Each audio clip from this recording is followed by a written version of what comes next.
Prezadas senhoras, prezados senhores, amigos jovens, meus queridos irmãos espíritas, que Deus prossiga nos abençoar, mantendo-nos sob o clima de sua paz. Elegemos para nossa reflexão desta manhã um tema evocado por Allan Kardec no Evangelho segundo o Espiritismo, para que nos servisse de inspiração às reflexões que desejamos fazer.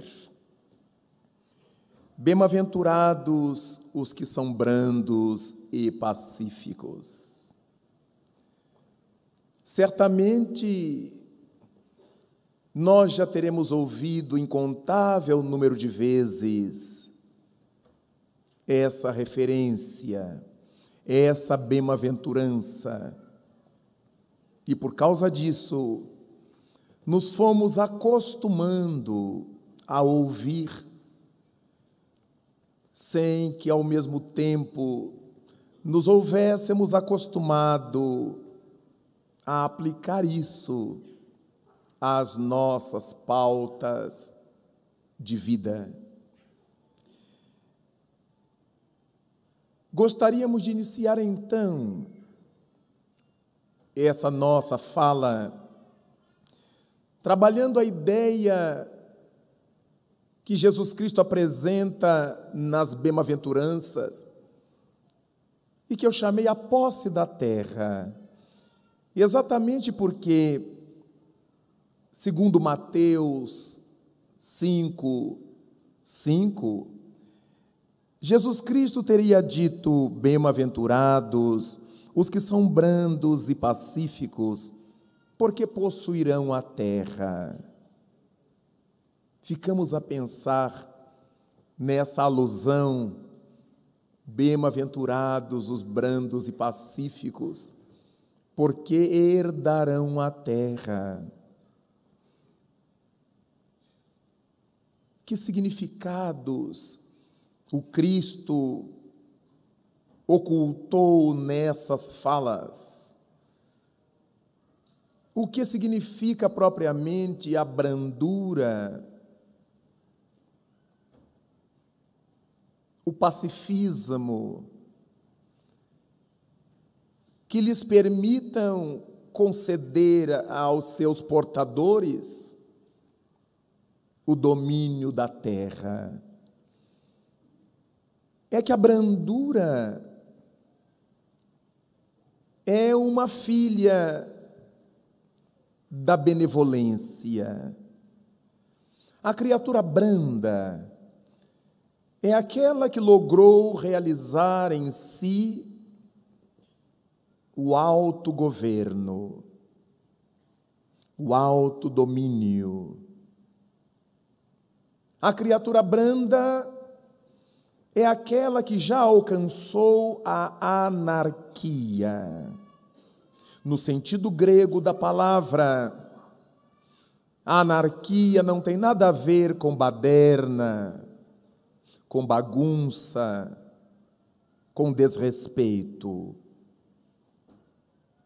A anarquia é um sistema em que as criaturas já não precisam de hierarquias, já não precisam de governos, porque elas aprenderam a se governar.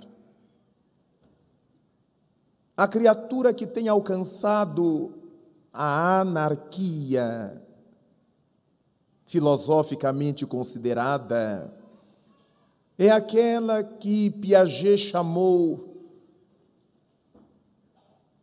do indivíduo que consegue fazer as coisas devidamente por entender que assim tem que ser. É a criatura autônoma, na linguagem piagetiana. Todo indivíduo que alcançou a autonomia É aquele que não precisa que alguém lhe aponte o dever para que ele o faça. É o indivíduo que não necessita que alguém lhe cobre responsabilidades que ele sabe que são suas. Nós ficamos imaginando que essa criatura que já sabe o que deve fazer, como deve fazer, é uma criatura branda.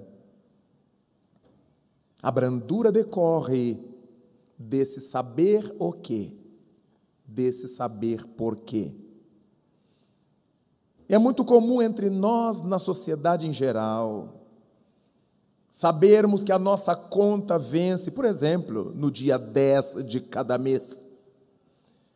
Nós recebemos pagamento no dia 2, 3, 4 e 5 de cada mês, mas a gente deixa para pagar no dia 10, às 3 horas da tarde. Porque aí o banco fecha às 4 e a gente tem que reclamar, mas onde se viu uma coisa dessa, onde se viu o banco fechar às 4 horas, mas eu tive 10 dias. Dia 10 é o último dia, é o dia do vencimento. Vejamos que é uma imaturidade. O que a gente vai ficar fazendo com aquele dinheirinho naquele tempo? É o dever pagar certa conta. Não dá para aplicar em nada. Se eu puser na poupança, eu não posso tirar 9 dias depois. 8 dias depois, 6 dias depois. Mas nós ficamos esperando que, de repente, uma loucura governamental nos libere daquele pagamento. A gente sempre fica jogando para tirar um lucro pífio, a tal vitória de pirro. Claro que a gente não tem brandura. Eu estou sempre excitado, eu estou sempre angustiado, eu estou sempre irado, eu estou sempre com raiva de alguma coisa, de alguém, de algo. Não sou brando. Então, coloquemos no papel nossas contas. Temos que pagar isto, isso, isso. Recebemos tanto no dia tal, resolvamos tudo e ficamos em paz. Agora o dinheiro que sobrou, vamos ver como é que a gente gasta, se deposita, se guarda, se compra biscoitos, picolé, o que vai fazer? Mas já cumprimos com os nossos deveres. Há outras pessoas que não pagam condomínio, porque todos os demais moradores do prédio são idiotas, a gente é que é esperto. E a gente não paga, depois vai para a justiça, aí a gente sabe que demora. Quem sabe eu ganhe. É um jogo. Mas enquanto isso está sendo cobrado pelo condomínio, enquanto isso está sendo cobrado pela justiça, enquanto o processo está correndo, eu não tenho brandura, eu não estou em paz, eu não tenho sossego. Eu estou às voltas com advogados, com isso, com aquilo. Eu estou amarrado. Então é uma vitória tão parva, uma vitória tão tola, quando se consegue. Viu? Mas aqueles anos todos que eu passei angustiado, todo mundo com raiva de mim, aborrecido comigo, porque a despesa do condomínio tem que ser repartida com todo mundo. Se alguém não está pagando, os outros é que irão pagar pelo espertalhão. Mas a criatura branda, ela não é egoísta. E porque ela não é egoísta, as coisas fluem melhor. Eu não posso deixar de pagar, porque senão, como é que eles dão conta dos compromissos? Eu estou sempre pensando no outro. Do mesmo modo que, se o meu patrão deixar de me pagar, como é que eu dou conta dos meus compromissos? Eu penso no outro como eu penso em mim. Se eu ficar sem meu pagamento, me complica a vida, porque eu tenho os compromissos marcados. E se eu deixar de cumprir meus deveres com o outro, os compromissos do outro também não serão atendidos. E é a partir disso que nós nos damos conta de que a brandura não é uma palavra que aparece no Evangelho para a gente dizer na palestra. É uma virtude que deve ser buscada por nós. Na hora que eu sei me conduzir na vida, a vida brilha para mim. Mas Jesus Cristo colocou a brandura junto com outra virtude. Bem-aventurados os brandos e os pacíficos. E incluiu-os no mesmo mérito, herdarão a terra. Às vezes nós confundimos o pacífico com o passivo.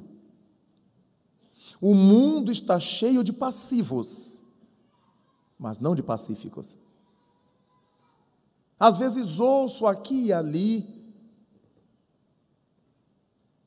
às vezes por indivíduos muito etnocentristas, dizerem que o brasileiro é pacífico. Quem dera que fosse. É passivo, é acomodado. Porque ele não briga, ele não cobra, então ele é pacífico. Não, ele é passivo, porque ele não briga com quem ele precisava brigar, ele briga com a mulher, ele bate nos filhos, ele agride aos amigos. Ele entra na cachaça, ele bebe, ele usa drogas. Então ele não é pacífico. É covarde, então é passivo. Todo passivo é covarde. O pacífico é corajoso. É por isso que Jesus Cristo foi o símbolo da paz. Nasceu no mundo, chegou à terra, quando a Palestina era dominada pelo Império Romano. Ele sabia que deveria enfrentar a forma romana de governar, a forma romana de decidir, a forma judaica de decidir. E enfrentou o Império Romano, representado por Herodes, na Judéia, e enfrentou o sacerdócio judeu, preso a quinquilharias, a miudezas dos seus rituais. Ele não teve medo de dirigir-se, quando perguntado a Pôncio Pilatos: tu és rei? Se eu fosse rei, as minhas milícias estariam me defendendo.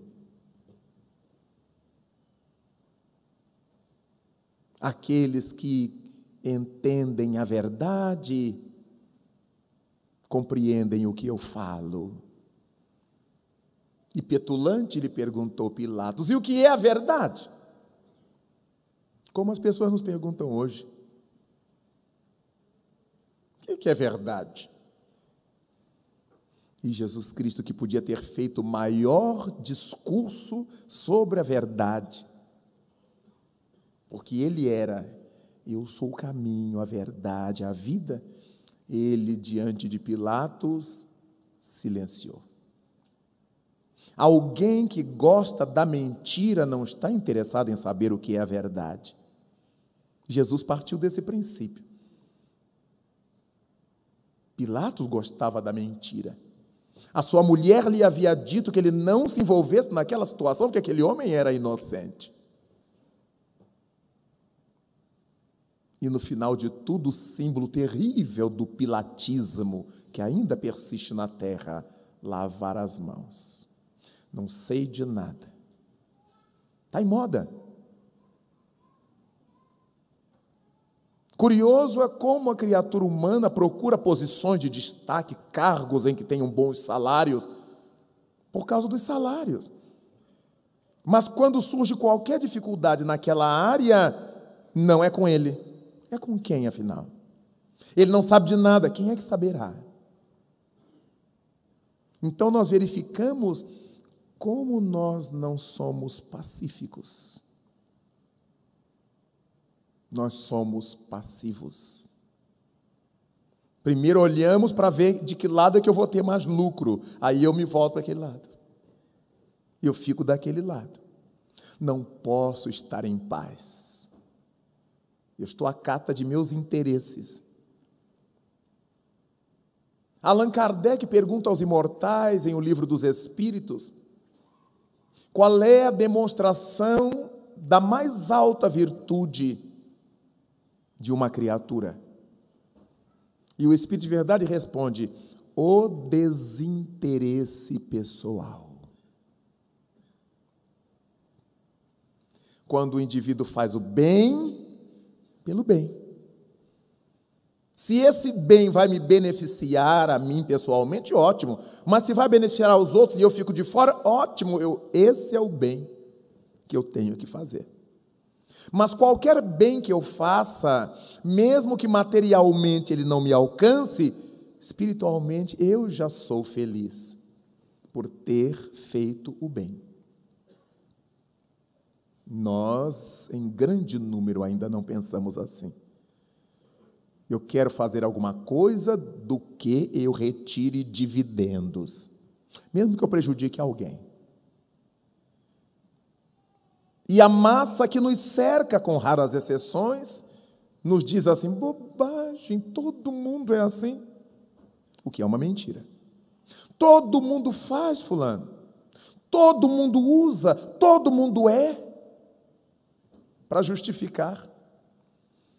E nós sabemos que não é verdade, mas fingimos que acreditamos. E o Espírito Emmanuel, através da mediunidade de Chico Xavier, escreveu então: a consciência é o juiz implacável. E é verdade. Quando nós cometemos um desatino de qualquer natureza, a consciência fica martelando. Tac, tac, tac. A gente bebe, a gente dança, a gente requebra, a gente ri, e a consciência: você errou, você errou, você errou. E a gente usa droga, e a consciência: você errou, você errou. E o sujeito se suicida e não corrige o erro cometido. Mas a consciência não lhe dá tréguas. Vai para o além com a consciência lhe cobrando. E ele vem para a sessão mediúnica aí para dizer: não façam isso, pelo amor de Deus. Pelo que eu estou passando agora. E a gente tem todo o tempo para fazer agora. E vamos deixando, e a consciência vai nos cobrando. É o juiz implacável. Porque todo mundo está me aplaudindo, dizendo que eu sou o melhor, eu sou o maior. É isso mesmo, eu também faria a mesma coisa. Mas a consciência nos diz: você não podia. Você não devia. E a gente toma remédio, toma isso, e tem enxaqueca, e tem não sei de quê, e a consciência não, até que a gente capitule e peça perdão à vida. Como é que a gente pede perdão à vida? Passando a agir corretamente. Aprendendo a pedir desculpas, a refazer os passos, a reestruturar a situação. Mas porque a consciência é um juiz implacável, quando nós acertamos, ela também nos aplaude. Pode o mundo inteiro nos apedrejar. A consciência nos dá uma excitação que diz que nós estamos bem. Quando lemos o texto de Lázaro Espírito, no Evangelho segundo o Espiritismo, na lei do amor, Lázaro escreve de forma belíssima: quando Jesus enunciou a palavra amor, os povos tremeram, e os mártires, embriagados de esperança, desceram aos circos. Eles não temiam morrer. Apanhavam e a consciência dizia: vai adiante. Eram execrados e a consciência dizia: segue adiante. Você vai morrer, e a consciência: a morte é vida. A consciência. Daí, a brandura e o pacifismo fizeram de Jesus Cristo o que nós conseguimos entender: o grande estro da paz no mundo. Todo indivíduo pacífico é corajoso. Aí vemos Mohandas Gandhi, após ser agredido na África do Sul, voltou para o seu país. Somente aí ele entendeu que ele estava sofrendo agressões no país dos outros e os seus irmãos estavam sofrendo agressões no seu próprio país. Então ele voltou para o seu país para somar aos seus irmãos e propor uma revolução, como até então a terra não conhecia. Vamos fazer uma luta contra a violência, Mohandas. Não podemos, porque tudo que fizermos contra a violência terá que ser igualmente violento. Não vamos lutar contra nada, vamos lutar a favor do que cremos. E ele estabelece uma batalha, um movimento, uma revolução pela não violência.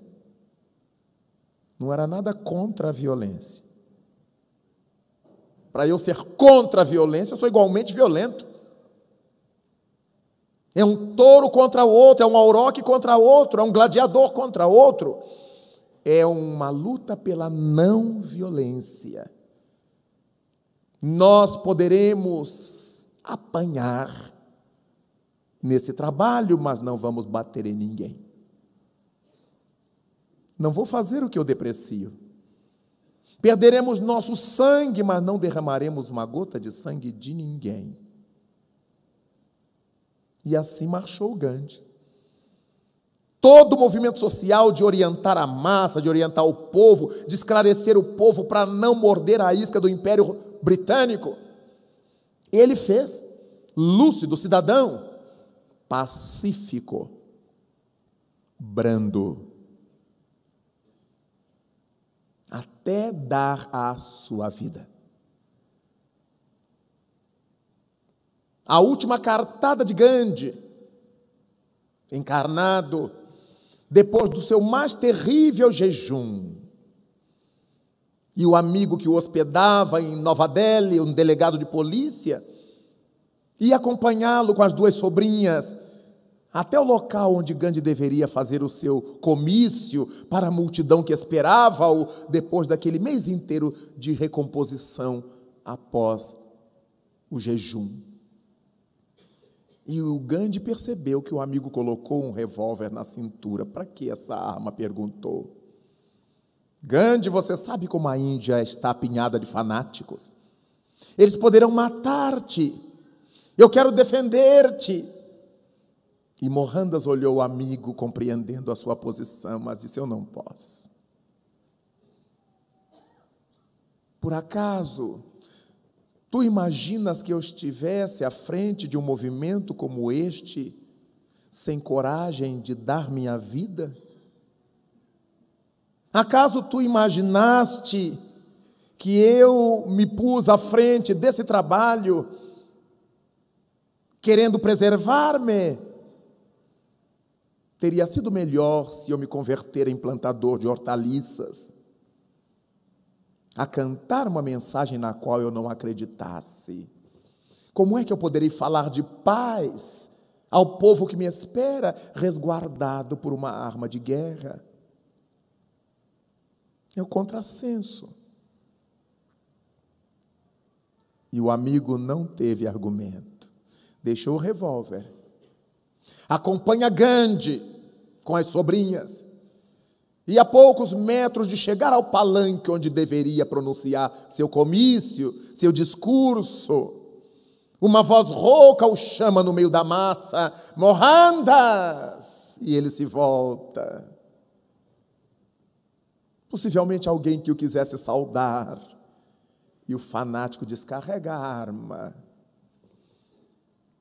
Abatido, alvejado, sangrando, as últimas palavras de Mohandas Gandhi no corpo. Ó Rama, ó Deus. Pacífico. Qualquer herói morrendo gritaria para o inimigo, miserável, infeliz. Ó rama, ó Deus, e tomba a brandura corajosa, a audácia do bem. Este é o modelo. Porque depois que Gandhi leu, por acaso, o livro que os ingleses usavam, os ingleses se diziam cristãos, eram anglicanos, andavam com o evangelho para lá e para cá, e Gandhi quis conhecer o conteúdo. De repente, essa loucura que eles fazem aqui na Índia esteja baseada neste livrinho que eles andam para lá e para cá. Um livro de capas negras, de bordas vermelhas. Então Gandhi abriu ao acaso, como nós dizemos, e se deparou com as bem-aventuranças de Jesus. E depois de lê-las, concluiu: não pode ser. O que esse império faz na Índia não pode estar baseado neste livro. E mais adiante afirmará: eu aprendi a amar o Cristo que os cristãos desconhecem. Brando e pacífico. Os cristãos estavam dominando, guerreando, submetendo, explorando. E ele conhecera um outro lado da questão. O Cristo verdadeiro. É que a massa dos cristãos lê os textos. O verdadeiro cristão vive o texto que lê. O falso cristão faz discursos. Os verdadeiros cristãos vivem o curso que o discurso propõe. Daí, compõem esses homens um mundo diferente. Em meio às suas depressões, às suas angústias, aos tormentos que sentia na alma, Abraham Lincoln passou a se consultar com os espíritos. Sempre que tinha notícia de algum médium, depois que ele se tornou presidente, que passava por Washington, Distrito de Colômbia, ele tentava um contato para ver se esse médium poderia visitá-lo na Casa Branca. E foi através da mediunidade da jovem Nettie Colburn Maynard que ele ouviu a declaração que mudaria a sua vida. Depois da comunicação de um ex-senador americano, que pela voz daquela jovem falou-lhe: Daniel Webster viera dizer a Lincoln que ele não se submetesse à covardia dos escravocratas, como ele o fizera quando encarnado. Como senador de grande reputação, chegavam as propostas libertárias, ele engavetava, como a gente conhece que acontece até hoje. Para agradar a um grupo, ele ia escondendo as propostas de libertação dos negros escravos da América. Então, no além, ele se ressentiu amargamente das omissões e volta pela mediunidade de Nettie Colburn para dizer a Lincoln que a libertação dos negros americanos seria a grande realização da sua vida. E Lincoln não titubeou. A partir daquele dia, Nettie, que foi convidada a permanecer mais um pouco em Washington, já que ela vivia em outra região americana. Periodicamente ia ao chá das 5, conversar com Lincoln ou com sua esposa Mary Todd. E os espíritos sempre deixavam uma mensagem para o presidente. E todas as mensagens que ele recebeu e que atendeu, ele se saiu bem. Foi exitoso em pleno período da Revolução Americana, da chamada Guerra da Secessão ou a Revolução Civil Americana, até chegar a libertar os escravos em janeiro de 1863. Desagradou os escravocratas profundamente, mas foi reeleito para o segundo mandato. Mas em abril de 1865, enquanto se achava no Teatro Ford, em Washington, para assistir a uma peça, um ex-escravocrata, ex-ator, por isso teve facilidade de entrar no teatro, diante da tribuna do presidente, chamou também pelo nome, presidente Lincoln, e quando ele se volta sorridente, John Booth descarrega a arma contra ele. Dia 14 de abril. E no dia 15, Lincoln, baleado em coma, viaja para o mundo espiritual. Brando e pacífico. Toda criatura que é corajosa, ela tem algo de brandura. Quando ela é corajosa e violenta, isso não é coragem. Ela é temerária. A coragem é reflexiva. A minha atitude irá beneficiar as pessoas. Irá atender a tal causa. A coragem sempre pensa. O indivíduo temerário tem uma audácia irresponsável. É aquele que faz cavalo de pau na rua. Não importa quem é que vai ser prejudicado, se ele vai matar, se vai morrer. Isso não é coragem. Isso é irresponsabilidade.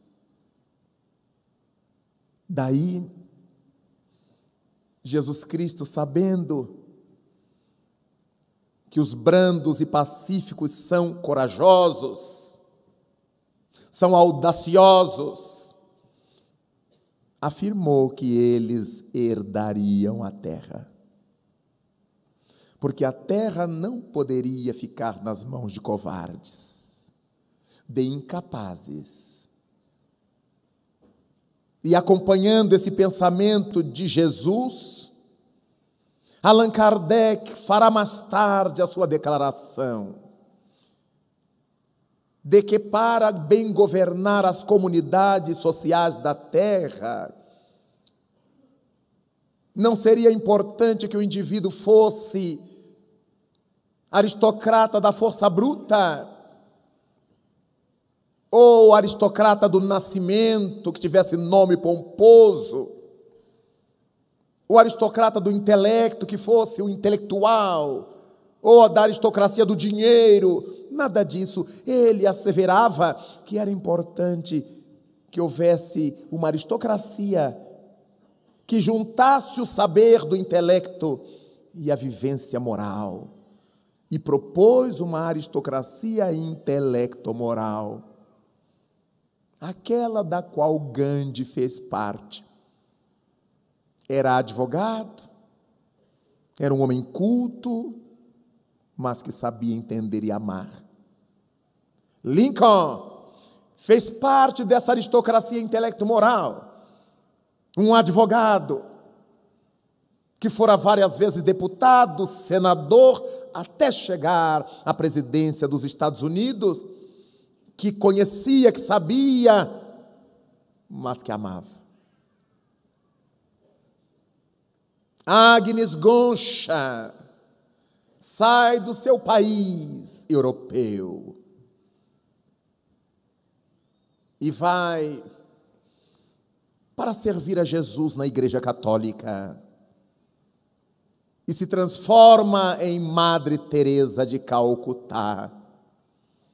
Depois de haver lecionado para jovens ricas, classe média alta, falando várias línguas, depois de haver saído de Tirana, a capital do seu país, até o dia em que ela descobre Calcutá, até o dia em que ela sai de downtown de Calcutá, se afasta do centro da cidade, vai para os arrabaldes e descobre lá a miséria desatendida, a miséria abandonada.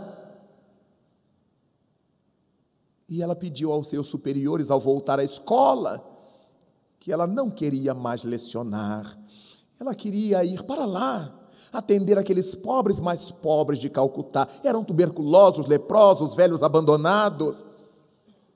Seu superior manda uma carta a Pio XII, o Papa que governava a igreja no período da Segunda Grande Guerra, falando do que propunha a madre. E o Papa, depois de meses, responde que ela deveria ser liberada para ir a Calcutá. Ela não estava querendo fugir de Jesus, ela desejava servi-lo numa outra fileira, num outro front. Uma sacola com um sari a mais, alguns poucos pertences, uma coragem, uma mulher pequena de 1,50 m, a sós, enfrentando uma cidade de indiferença, porque ninguém queria saber de pobre, de doentes, e ela foi conseguindo abrir espaço, abrir caminho, e trabalhou tanto, que espalhou o seu trabalho, a sua mentalidade, a sua visão de atendimento social por vários países do mundo, inclusive Brasil. Todos os que a conheceram, pude privar com pessoas que com ela conviveram, e me diziam, aquela mulher pequena era um trator. De uma coragem, de uma capacidade de trabalho, de uma energia, de um vigor, e de uma amorosidade, uma capacidade de doação, para enfrentar a Índia, com seus preconceitos, com crenças e crendices, e implantar ali o amor, já que na Índia ninguém ajuda ninguém, porque senão estão atrapalhando o karma do outro. Você não pode atrapalhar o karma do outro, então você não ajuda. E ela era cristã, e o que Jesus Cristo mais faz é nos dizer da importância de darmos um pouco de nós ao outro. Quando estive doente, não me foste visitar. Quando estive preso, não me foste ver. Quando eu tive fome, não me deste de comer. Sempre nos impulsionando a fazer amigos com as riquezas da iniquidade. Então, Madre Teresa chega à Índia com essa mentalidade indiana e a sua mentalidade cristã, para socorrer aquelas almas, tirar os velhos que eram jogados pelos filhos nas lixeiras. Uma mulher pequena, e foi capaz de mudar. Fui conhecer na África, em Moçambique, uma obra criada por Teresa de Calcutá. Era um oásis no meio de um lixão, em Maputo. Passávamos pelo lixão, lixão mesmo, lixão de toda a cidade. E depois que atravessávamos aquela lixarada, o mau odor, os abutres, chegávamos num verdadeiro paraíso. Era uma casa de altos muros, onde viviam as irmãs de Madre Teresa, com seus saris azuis e branco, azul e branco. A obra fora criada para atender aos mendigos. Mas no final, foram colocadas à porta crianças que os pais não queriam. Quando as irmãs abriam o portão de manhã, havia uma criança numa caixa de sapatos. Havia uma criança enrolada em panos. Havia uma criança desnuda no chão. A obra se dedicava também a aidéticos em fase terminal. Quando eu entrei, uma pequena capela com o crucifixo, uma foto de Madre Teresa e todas as irmãs religiosas de diversas partes do mundo, sorridentes, com aquelas crianças nos braços, algumas atendendo aos aidéticos, aos velhos. Era um paraíso de amor, no meio do lixão de Maputo. Madre Teresa de Calcutá foi eleita como Prêmio Nobel da Paz. Que diferença! Foi entrevistada pela imprensa do mundo inteiro.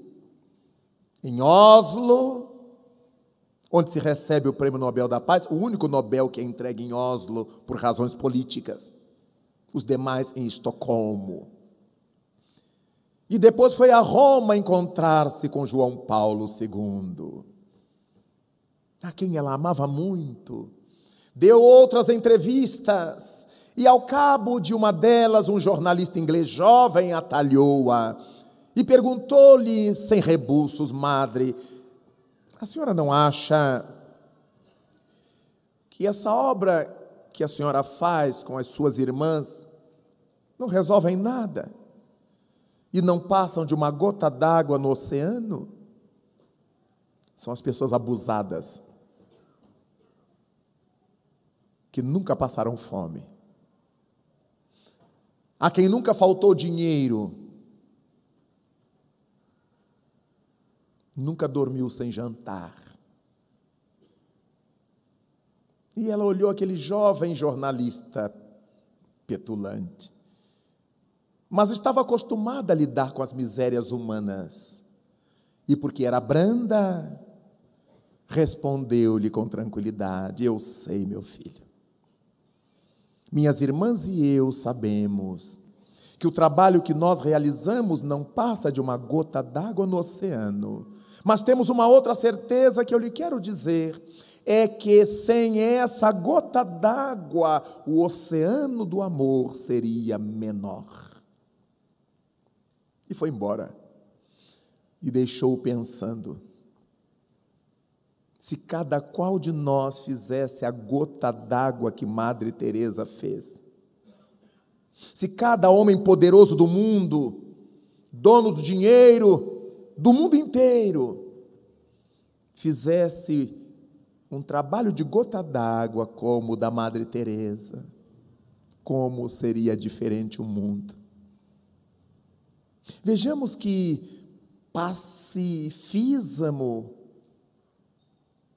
não é acomodação, é muito trabalho. A criatura branda e pacífica não está ajoelhada noite e dia na frente dos altares, nem decorando o livro dos Espíritos de noite. Ela está trabalhando, iluminando-se com as lições, para ter sentido aquilo que elas estão fazendo, para não trabalharem como máquinas que apenas realizam sem saber porquê. A criatura branda, a criatura pacífica, sabem de tudo, entendem, e por isso não se dobram. A aristocracia intelecto-moral de Allan Kardec. Aqueles que herdarão a terra, segundo Jesus, segundo Allan Kardec, governarão as sociedades do mundo. É por essa razão que quando nos acercamos dos pensamentos natalinos, é importantíssimo parar para pensar em Jesus.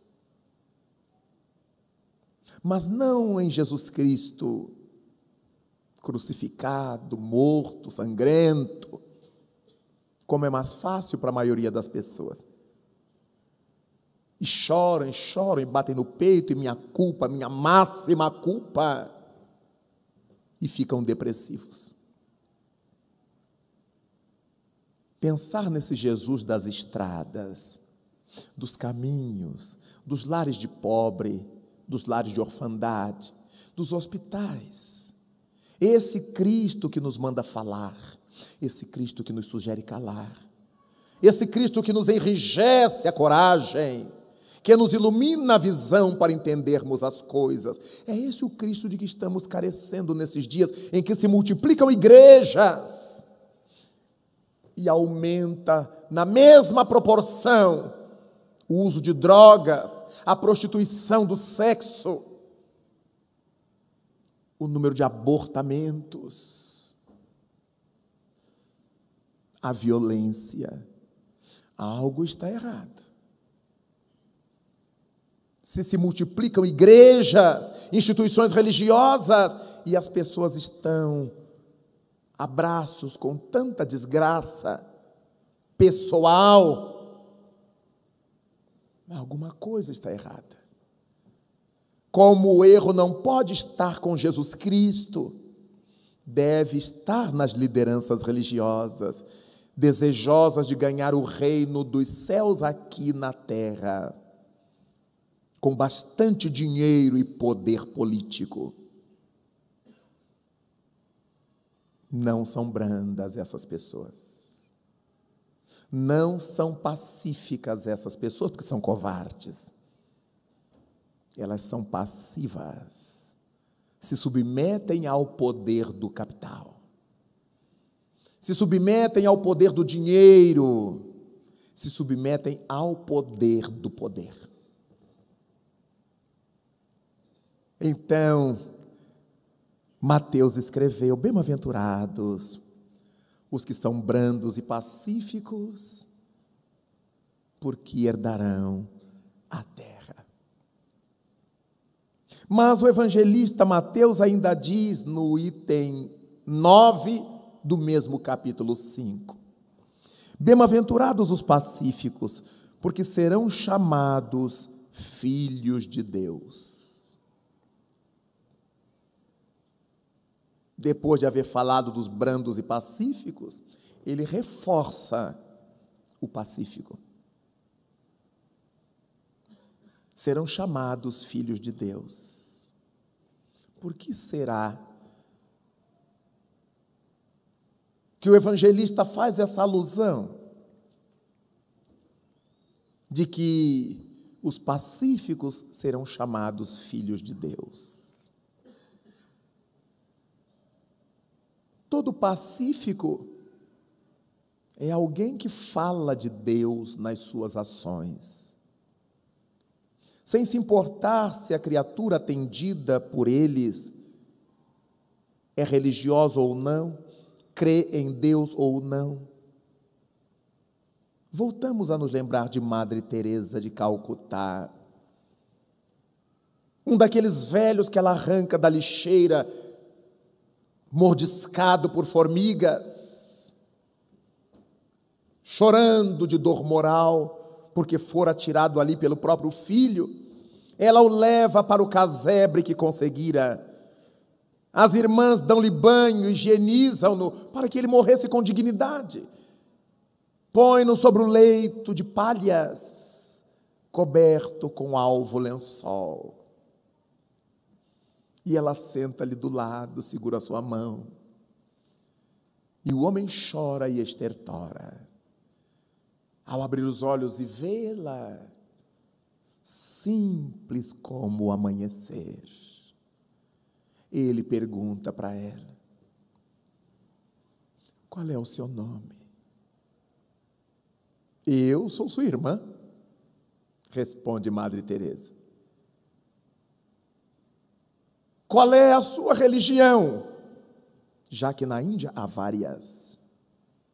A minha religião é o amor. Qual é o seu Deus? É você. Meu Deus é você. E nos lembramos de Jesus, a quem Madre Teresa servia, ao dizer: como podereis amar a Deus ao qual não vedes, se não amas, ou se não amais, o vosso próximo ao qual vedes? Que conexão! Qual é o seu Deus? É você. Deus espelhado na sua criatura. Neste momento, meu Deus é você. Neste momento, eu lhe presto o culto do amor. Como podereis amar a Deus ao qual não vedes, se não amais ao próximo ao qual vedes? Quando Jesus enunciou a divina palavra amor, os povos estremeceram e os mártires ébrios de esperança desceram aos circos. Serão chamados filhos de Deus. Mas quando pensamos nessas possibilidades que o amor nos confere, que o amor nos concede, nós pensamos no amor lá longe, o amor de Francisco de Assis, o amor de Madre Teresa, o amor de Gandhi, o amor de Lincoln, e nos passará possivelmente a sensação de que só essas criaturas socialmente importantes, politicamente famosas, religiosamente conhecidas, é que podem exercitar esse amor de Jesus Cristo. E não é verdade. Não foram eles apenas chamados pelo Cristo à tarefa do amor, todos nós o fomos. O que tem ocorrido é que temos surtado em nossa passividade. Daí, eu gostaria de trabalhar um pouquinho em torno da violência, porque nós falamos tanto da violência, nos lembramos tanto da violência, temos medo da violência, falamos da violência urbana, da violência das ruas, da violência da polícia, da violência dos violentos, mas parece que a gente não se inclui nisto. Estamos sempre dizendo que o mundo está violento, como se o mundo fosse uma realidade fora de nós. Estamos sempre alegando que o mundo está perdido, mas apontamos um mundo que a televisão nos mostra, que os jornais apontam, como se nós não fizéssemos parte desse mundo, dessa sociedade violenta, sem amor, mas somos nós os membros dessa sociedade. E às vezes não nos damos conta disso. E por causa disso temos sido nós próprios agentes passivos ou ativos dessa violência.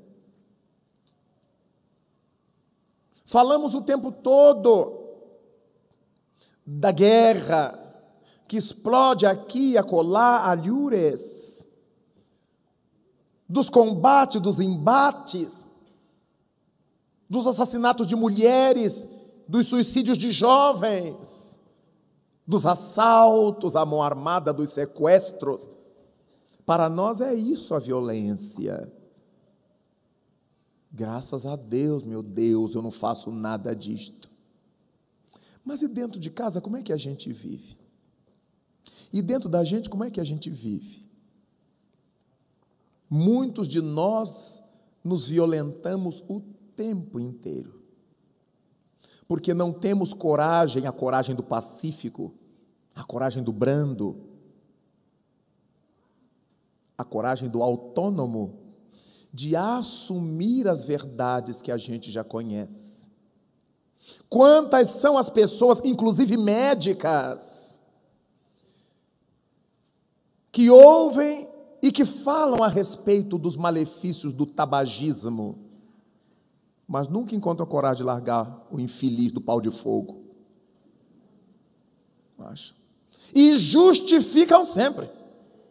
O que é pior, quando a gente sabe que está errando, silencia, cala a boca. A gente justifica. Não, é porque me acalma. Não, eu fumo com meu dinheiro. Não, é porque... Não, eu fumo porque eu sou covarde para comigo mesmo. E eu quero me maltratar. Porque se alguém disser que eu parando de comer pão, eu emagreço 20 quilos, eu paro de comer pão. Para ficar elegante, para os outros me verem elegante. Mas se alguém disser que o tabaco me mata aos poucos, ninguém está vendo? Eu vou me matando aos poucos. Eu não acredito nisto. A nossa atitude é de quem não acredita. Porque saber se suicida consciente, a cada dia eu estou me matando um pouco e vou responder por isto, e vou voltar com asma, com bronquite, com cânceres, e continuar é porque eu não me gosto. Ou não entendo essas coisas que estão sendo ditas, ou que eu mesmo estou dizendo, no caso de médicos, de pessoas cultas intelectualmente. Então essa é a primeira grande violência que nós realizamos, é a violência contra nós. Todos sabemos que cada vez que temos uma briga com alguém, uma discussão com alguém, no dia seguinte a gente não levanta bem. A coluna está em pandarecos, a enxaqueca, o fígado está horrível, mas a gente faz todo dia. Briga, se dispõe, tem raiva, guarda mágoa e toma remédio até não poder mais. Mas recordemo-nos Jesus. Amai o vosso próximo, como amais a vós mesmos. Ora, se eu não me gosto, se eu não me amo, se eu não me trato devidamente, como é que eu vou amar o outro? Quando Cristo diz que a gente amasse o outro como se ama a si, é para que a gente tivesse um paralelo. Se eu sinto dor de barriga, ele também sente. Se uma pedrada me machuca, machucará ele também. Para que eu me pusesse no lugar do outro. Para que eu me transpusesse para o lugar do outro. Mas quem tem coragem de abrir mão do vício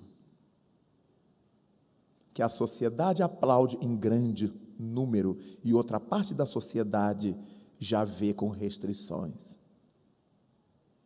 Agora estamos às voltas com as leis que regulam o tabagismo em lugares fechados, em lugares públicos. E a quantidade de processos que há na justiça de indivíduos querendo o direito de continuar a se suicidar e envolver os outros, porque eu quero me fumar no lugar onde os outros estão. É o auge do egoísmo. Eu quero me matar, mas que se dane os outros, que eu não me amo, por que eu vou amar o outro? Mas eu vou fumar no bar. E o funcionário que está ali ganhando a vida, porque um fuma, vai embora, o outro fuma, vai embora, mas ele está ali com o fumo do primeiro, com o fumo do segundo, com o fumo de todos, a noite inteira. Ele vai ter um câncer pior, porque ele está fumando o tabaco de todo mundo. E quem é fumante secundário absorve mais do que o fumante primário. Porque o fumante primário tem um filtro e joga aquele veneno todo no ar. E o pobre coitado do garçom, a pobre coitada da garçonete, do caixa, do dono do negócio, ou quem esteja lá, que me importa a ele se eu não me amo? A violência que eu faço contra o outro é a violência que eu consinto fazer contra mim. cheios de desculpas materialistas. Ah, vou morrer mesmo. Não, uns apenas desencarnam, há outros que morrem mesmo.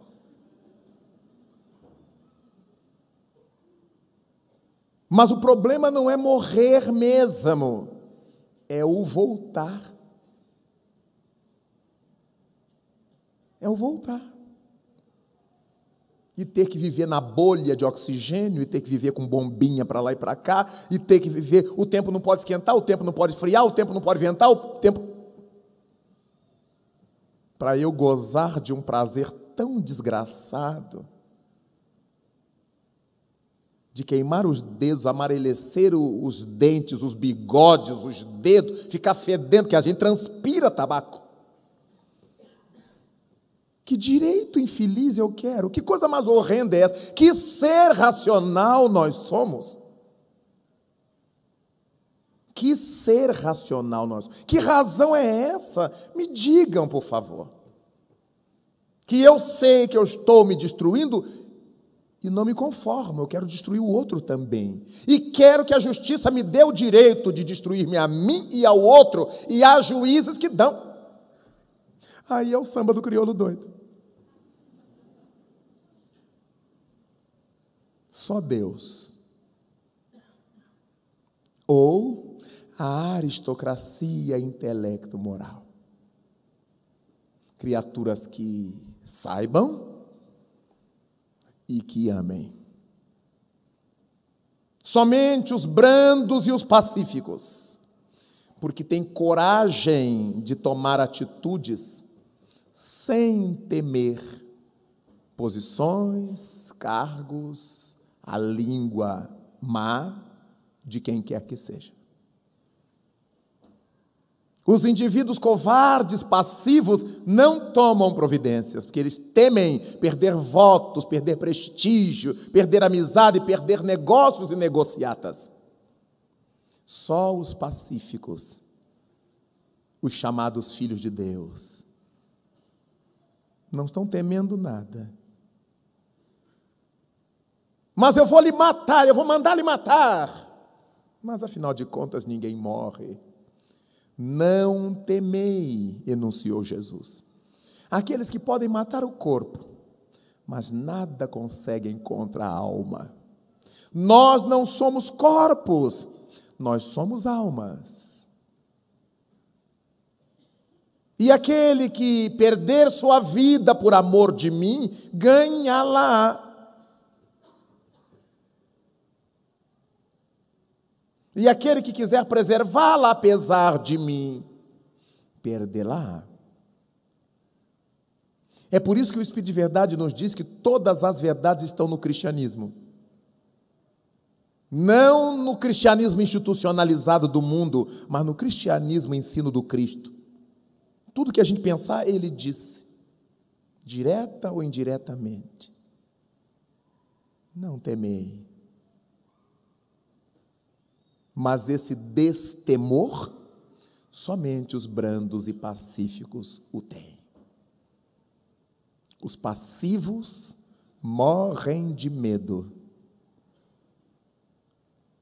de qualquer coisa. São covardes. Os filhos estão sendo tragados pela droga, os vizinhos, os jovens. Os passivos estão vendo, mas não tem coragem nem de fazer uma denúncia anônima, com medo. Morra, meu filho, morram os jovens, morra a sociedade, e eu me preservo na minha concha de egoísmo. Aquele que quiser ganhar sua vida, perdê-la. Todas as verdades estão no cristianismo. São de origem humana os erros que nele se enraizaram. Então, quando nós pensamos na violência, a primeira grande violência nós a perpetramos contra nós próprios.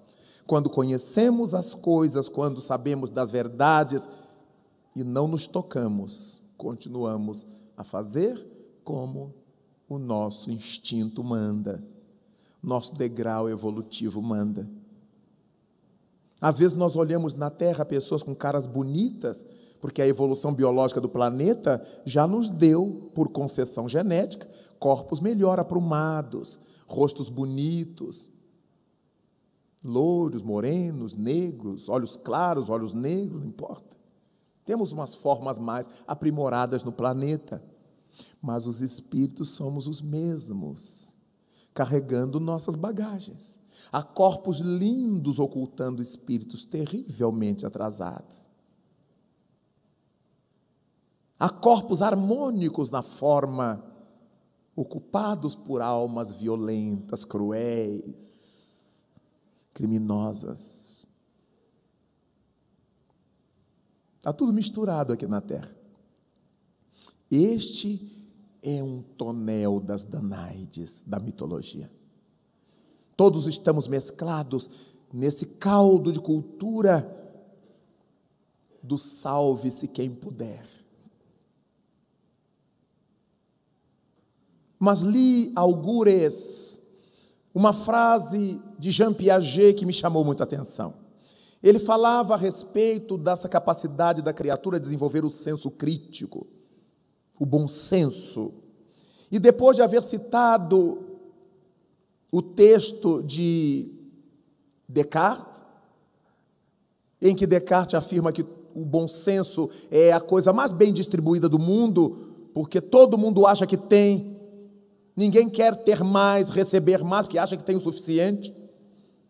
Então Piaget nos diz que quando nós aprendemos a desenvolver o senso crítico, a trabalhar o bom senso, precisamos tomar as decisões, ainda que solitariamente, ainda que individualmente. Eu sei o que tenho que fazer, então eu faço. Eu sei o que eu não devo fazer, então não faço. Não importa se todo mundo esteja fazendo ou se ninguém esteja fazendo. Cada um vai se autogovernar. Como é importante. Piaget não era religioso, mas a verdade não tem religião. A verdade é a religião de quem a conhece. Daí a importância de nós olharmos como precisamos nos gostar um pouco mais. Se eu estou comendo demais, me alcoolizando demais, fumando, usando qualquer tipo de drogas, meu Deus, para onde isso vai me levar? Que não seja para o infortúnio, para a doença ou para a morte. Porque o morrer é muito comum, morrer todo mundo vai, mas e até lá? E a qualidade de vida até morrer? E o trabalho que se dará aos outros? E as despesas que a família terá conosco? Despesa afetiva, emocional, financeira? Para que aquele indivíduo fique na cama, amputado, entubado, cheio de achaques, porque ele quis gozar alguns anos de liberalidades. Eu tenho liberdade, eu faço o que eu quero, o dinheiro é meu. Mas depois o trabalho é dos outros. A preocupação é dos outros. Quando a gente se amar um pouquinho mais, a nossa vida já se modificará, porque as minhas sintonias psíquicas serão outras. Eu estarei me alimentando em outras frequências vibratórias. Eu já viverei melhor na medida em que eu me melhore como criatura, como cidadão, como cidadã, como homem, como mulher. É isso que o Espiritismo vem dizer para nós. O Espiritismo não veio à Terra para nos ensinar a receber Espírito, minha gente. O Espiritismo não veio à Terra para a gente receber mensagem da avó, do filho, da mãe, do pai. O Espiritismo veio à Terra para nos ensinar a viver na Terra. E, como consequência, todas as demais benesses que ele traz. O fundamento básico do Espiritismo é a vivência moral. é o acerto de nossas vidas. Porque este não é o nosso lugar definitivo. Todos nos achamos na terra de passagem. Todo mundo sabe disto, mas sabe no discurso.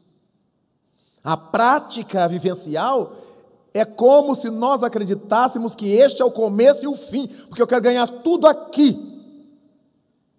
Quero lucrar aqui. Mas eu vou largar tudo aqui, porque Jesus propunha que nós buscássemos uma riqueza muito particular, aquela que o ladrão não pode roubar, aquela que a ferrugem não pode consumir, aquela que a traça não corroa. Uma riqueza com essas características só pode ser uma riqueza de dentro, uma riqueza da alma. Se é uma riqueza da alma, onde a alma for, carrega consigo. Tudo mais vai ter que ficar aqui. E não adianta colocar no testamento, eu deixo para fulano, eu deixo não, mesmo que eu não deixasse, ele ia ficar. Deixo para fulano, deixo para Beltrano, mesmo que eu não diga nada, vai ficar para os outros. Se não ficar para os parentes, vai ficar para o governo. Depois que a gente morre, não manda mais em nada aqui. Então não adianta botar, deixo para fulano, como se ele fosse muito bonzinho. Deixa, não precisa deixar não. Porque a lei vai dar direito a meu filho, a minha mulher, a meu marido, aqui, o parente mais próximo. E quando não tem parente nenhum, fica para o governo. Então, eu vou ter que deixar mesmo. Pensemos nisso. A gente se esfalfa uma vida inteira para ganhar dinheiro, porque eu quero comprar um duplex, um triplex, um quadriplex, eu quero comprar tantos carros, eu quero ter um japonês, um chinês. E quando o Chico Xavier reclamou com Emmanuel, porque tinha recebido a visita de um amigo, empresário exitoso em São Paulo, que foi visitar Chico em Uberaba. Mas Chico, quando eu larguei você em Pedro Leopoldo, éramos jovens, você estava metido com esse negócio de espiritismo. Eu encontro você 50 anos depois, você está metido com esse negócio de espiritismo. Pobre, Chico, vivendo nessa casinha. Eu não, Chico, eu sou empresário. Eu tenho apartamentos no Guarujá, eu tenho em São Vicente, eu tenho no Semasca, eu tenho apartamentos aqui, eu tenho ali, eu tenho acolá, eu tenho carros. E foi enchendo a cabeça do Chico. Tenho mulher, tenho filho, tenho netos. E o Chico vai ficando deprê. E o amigo bonitão, forte. E ele, maracujazinho. E o amigo foi embora. E essas coisas ficam na cabeça da gente. Chico era a gente. E Emmanuel viu-o triste. Por que você está triste, Chico? Ah, minha irmã, só veja meu amigo fulano de tal. O que tem seu amigo, Chico? Mas veja que ele tem apartamentos em São Paulo, apartamentos em Guarujá, apartamentos em todo lugar. Mas, Chico, para que você quer tanto apartamento para um corpo só? Não, mas ele tem dezenas de ternos, ele tem centenas de roupas. Mas, Chico, você só tem um corpo, você veste uma roupa de cada vez, você não precisa ter centenas. Não, mas ele se casou. Você também, Chico. Eu não, senhor. Casou-se, Chico, casou comigo. Não, senhor, não me casei. Casou-se, Chico, casou-se com compromisso. Mas ele tem filhos, você também, Chico. Não, eu juro que eu não tenho. Não tenho filho. Tem, Chico. Nós temos filhos em comum. Nossos livros. Ah, mas ele já tem netos. Eu nunca terei netos. Você tem netos, Chico. Se os filhos são nossos livros, as traduções dos nossos livros são nossos netos. Aí o Chico disse, então tá, né? Quem é que discute com guia? A gente perde sempre. Desse modo, o amigo foi lá infernizar a cabeça do Chico e Emmanuel foi botando tudo no lugar. Para que você quer um monte de pares de sapatos, Chico? Você só tem 2 pés. Você não é uma centopeia, Chico. E cada coisa que o Chico falava, porque foi uma conversa longa, e tudo que o amigo disse que tinha, Chico, foi dizer a Emmanuel que ele não tinha. E naturalmente Emanuel foi acalmando o Chico. E o velho Chico acabou de trabalhar até os 92 anos, porque espírita que trabalha não morre cedo. Há 10 anos eu encontro com Divaldo Franco, e ele diz assim: olha, é minha última visita aqui, hein? Olha, eu estou para ir. Eu não sei se a gente se encontra. Eu falei: pare com essa história, porque a minha avó, cada vez que ela dizia que estava indo, morria um da família. E ela ia ficando. Eu nasci, ela tinha 66 anos. Eu fiquei jovem, ela tinha 66 anos. Eu fiz 40 anos, ela tinha 66 anos. Falei: vó, daqui a pouco eu estou mais velho que a senhora. Então esse povo que fica dizendo: estou para morrer, vai outro na frente dele. Eu digo: você já está nos agourando. Não, porque eu já estou sentindo. Não está sentindo nada. Um homem que roda para lá, que roda para cá, que fala, que canta, com essa beleza, com essa disposição. A morte tem até medo de chegar perto de você, porque é ela que morre. Estávamos em Uberaba, Divaldo Franco e eu, numa atividade de Chico Xavier, que estava muito doentinho, se levantando de uma recaída. E chegamos cedo, de tarde, no grupo espírita da prece, da fé, aliás, da prece. E o Chico, atendendo o povo, já estava. E sentamos-nos e Chico atendeu. E à noite começou a reunião, nós fomos para a mesa fazer comentários, convidado pelos dirigentes. E Chico foi para a cabine receber orientações, psicografias, receituário. E sai o Chico 00:30, pálido como a cera. Assenta-se, lê as mensagens, entrega os pedidos das pessoas, recebe outras 2 mensagens ali de público e começa a atender a multidão que se despede dele a noite inteira. O dia começou a clarear às 5 horas da manhã, quando o Chico foi para casa e nós fomos para o hotel. À 1 hora da tarde estávamos na Vila dos Pássaros Pretos com Chico Xavier, alegríssimo. Dormi muito pouco essa noite, dizia ele, e atendendo aos pobres, e Divaldo fez os comentários, e a gente ajudou, e à noite fomos para o grupo da prece, e Chico está lá e recebe o povo, e mensagem, etc. Às 2 horas da manhã de domingo, Divaldo me diz: a gente tem que ter muita saúde para acompanhar a doença de Chico. O homem pacífico, brando. Se chegasse alguém: Chico, eu te amo, ele: Deus abençoe. Chico, eu te odeio, Deus te abençoe. Não comprava a pilha de ninguém. Cada criatura que vivia com Chico Xavier, que chegava ao seu contato, saía desse contato com a impressão de que era a criatura mais amada por Chico na alface da terra. Ele tinha esse poder de nos fazer sentir gostados. Um homem pacífico, um homem brando.